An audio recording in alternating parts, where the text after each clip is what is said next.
Andhra Pradesh deputy CM Pawan Kalyan గారు నిజంగా ఆయన మంత్రిగా అయిన తర్వాత ఎన్నో అద్భుతమైనటువంటి పనులకు శ్రీకారం చుడుతూ చాలా ఉపయోగపడే కార్యక్రమాలకు ఆయన శంకుస్థాపనలు పూర్తి చేస్తున్నటువంటి పరిస్థితి కూడా చూసాం. రోడ్లు కూడా ఎన్నో దశాబ్ద కాలాల పాటు భారతదేశానికి స్వతంత్రం వచ్చినప్పటి నుంచి ఇప్పటి వరకు పూర్తి కానటువంటి కనీసం రోడ్లు కానీ కరెంటు కానీ లేనటువంటి వాటికి కూడా ఆ పల్లెటూర్లు కూడా ఆయన రోడ్లు వేసి అనేకమైనటువంటి వసతులు కల్పించినటువంటి వ్యక్తి.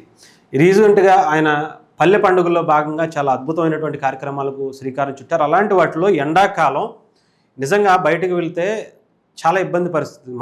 మనమే బయట తిరుగుతుంటే ఎక్కడైనా వాటర్ తాగాలి అంటే చాలా కొనుక్కుని తాగాలో లేదంటే ఇబ్బంది పడే పరిస్థితి. అలాంటిది పశువులకు అడవుల్లో ఉండేటువంటి పల్లెటూరులో గొర్రెలు కాసుకునే వాళ్ళకి కావచ్చు, లేదంటే గేదెలను కాసుకునే వాళ్ళకి కావచ్చు, ఆ పశువులకి ఎంత ఇబ్బంది అవుతుందో చూడండి. అలాంటి వాటి కోసం పవన్ కళ్యాణ్ గారు కేంద్ర ప్రభుత్వం నుంచి సహాయం తీసుకొచ్చినటువంటి పల్లెల్లో మౌలిక సదుపాయాల కల్పనలో భాగంగా రైతాంగానికి భరోసా కల్పించేలా ఇప్పటికీ నిర్మించిన గోకులాలకు కొనసాగింపుగా మూగజీవాల దాహార్తి తీర్చేందుకు మరియు ప్రస్తుత వేసవి కాలంలో నీటి కొరత నివారించేందుకు ముఖ్యమంత్రి పవన్ కళ్యాణ్ గారి ఆదేశాల మేరకు ఆంధ్రప్రదేశ్ రాష్ట్ర పంచాయతీరాజ్ శాఖ ఒక కీలకమైనటువంటి నిర్ణయం తీసుకుంది. గౌరవనీయులు ప్రధానమంత్రి నరేంద్ర మోదీ గారి మరియు అలాగే చంద్రబాబు నాయుడు గారి నాయకత్వంలో గ్రామీణ ఉపాధి హామీ పథకం కింద దాదాపు 60 కోట్ల వ్యయంతో రాష్ట్ర వ్యాప్తంగా 15,000 పశువుల నీటి తొట్టెలను నిర్మాణానికి ఏప్రిల్ నెలలో ఆఖరి నాటికి పూర్తి చేయాలని లక్ష్యంగా పెట్టుకుంది. ఈ కార్యక్రమం ద్వారా పంచాయతీలకు కనీసం ఒక నీటి తొట్టె ఏర్పాటు చేయబడుతుంది. ఇది మూగజీవాలకు తాగునీటి అందుబాటును కల్పించడమే కాకుండా గ్రామీణ ప్రాంతాల్లో ఉపాధి అవకాశాలకు కల్పించే స్థానిక ఆర్థిక వ్యవస్థను బలోపేతం చేస్తుంది. పశు పోషణ, పర్యావరణ పరిరక్షణ, గ్రామీణ అభివృద్ధి దోహదపడే ఈ కార్యక్రమంలో సమగ్రమైన ప్రణాళికతో ముందుకు సాగుతుంది. అత్యుత్తమైనటువంటి కృషి చేస్తూ ఇందులో భాగస్వాములైనటువంటి ఉపాధి హామీ కార్మికులు మరియు క్షేత్రస్థాయి సిబ్బందికి నా హృదయపూర్వక అభినందనలు అని చెప్పి పవన్ కళ్యాణ్ గారు చెప్పారు. అటు తాండాల్లో కావచ్చు, గిరిజన ప్రాంతాల్లో కావచ్చు, కొంత నీటికి ఇబ్బంది ఉండేటువంటి పంచాయతీలు చాలానే ఉన్నాయి రాయలసీమలో ముఖ్యంగా. అలాంటి చోట నీటి తొట్టెలు కట్టి పశువుల కోసం ఎక్కడ అవి ఇబ్బంది పడకుండా ఈ ఎండకి కావచ్చు, రేపు తర్వాత ఎప్పుడైనా కావచ్చు, ప్రతి పంచాయతీకి ఒక తొట్టె, దాంట్లో నీళ్లు నింపేందుకు. అలాగే దీని ద్వారా పశువులే కాదు రైతులకి మంచి జరుగుద్ది, ఇక్కడ ఈ పశువులకి ఇంకా మంచి జరుగుద్ది, పర్యావరణానికి మంచి జరుగుద్ది. అంతేకాకుండా దీన్ని తయారు చేస్తున్నందుకు కూలీలకు, ఏదైతే ఉపాధి హామీకి సంబంధించినటువంటి కూలీలకు కూడా పని దొరుకుతుంది. దాదాపు 15,000 ఇవి రెడీ చేస్తున్నారంటే ఎంతమందికి ఉపాధి దొరుకుతుందో ఆలోచించండి.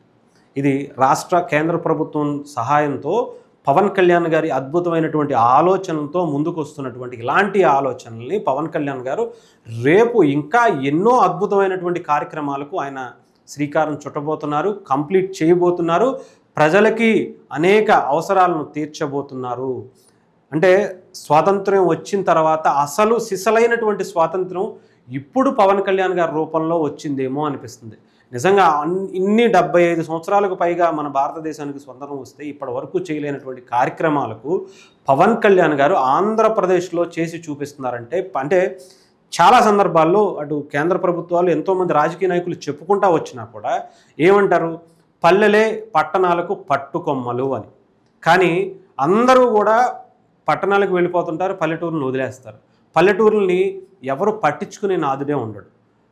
పంచాయతీల్లో డబ్బులున్నా దాన్ని కూడా తీసేసుకుని గత ప్రభుత్వాలు వాడేసుకుని వాళ్ళని కనీసం ఎటువంటి ఉపయోగం లేకుండా సర్పంచులు కావచ్చు, లేదంటే అక్కడ వార్డు మెంబర్లకు కావచ్చు, ఎటువంటి అధికారాలను ఇవ్వకుండా తీసేసుకున్నటువంటి పరిస్థితి నుంచి మళ్ళీ వాళ్ళకి అధికారాలు ఇస్తే ఎంతటి అద్భుతమైనటువంటి పరిపాలన జరుగుతుందో, పల్లెటూర్లకి ఎంత మంచి జరుగుతుందో.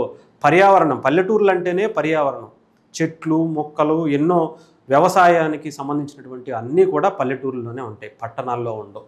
అందుకనే పల్లెటూరులనే పట్టుకొమ్మలు అంటారు.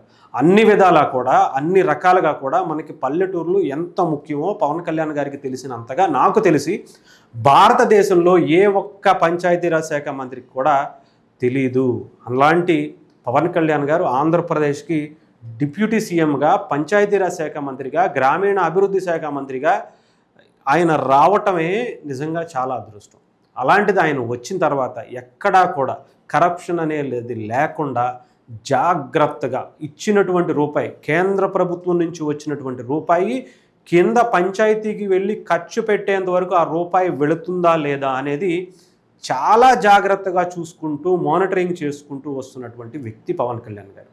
గత ప్రభుత్వం తాలూకా ఉన్నటువంటి అవినీతిని బయటకు తీస్తూనే ఆ డబ్బుల్ని కూడా పంచాయతీకి మళ్ళీ వసూలు చేసి కట్టించేటువంటి నాయకుడు ఉన్నాడు అంటే పవన్ కళ్యాణ్ గారు మాత్రమే. అలాంటిది నిజంగా ఒక పశువుల కోసం కూడా ఆయన ఆలోచిస్తున్నారు అంటే మూగజీవాల గురించి అవి ఎక్కడ ఎవరికి చెప్పుకోవాలో కూడా తెలీదు. దాహం వేసి ఎండల్లో మాత్రమే తిరుగుతూ ఉంటాయి ఆ చెట్లలోనే ఇంకొకటో ఆకులు తినడానికి. కానీ ఎక్కడా కూడా ఎవరూ కూడా దీని గురించి ఆలోచించినటువంటి సందర్భం లేదు.